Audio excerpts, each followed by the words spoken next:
more thing before we go. We saw earlier this week that the SEC formally acknowledged Bitwise's application for a spot XRP ETF.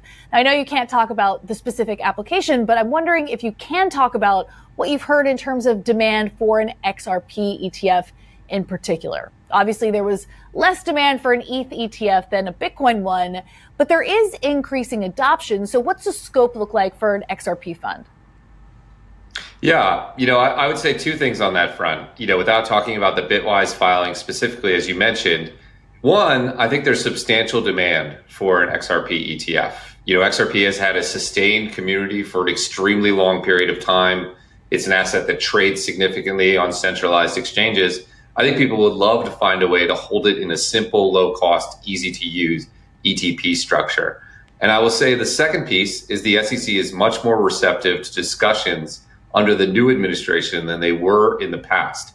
In the previous administration, the door would simply be shut. There was no way to discuss things like staking or in-kind or maybe new assets.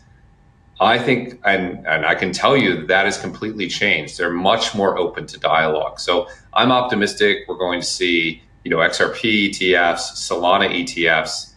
I think the killer app in this space will actually be an index-based ETF. I think a lot of people want to just make a generalized bet on crypto, and I'm hopeful we get that at the end of this year as well.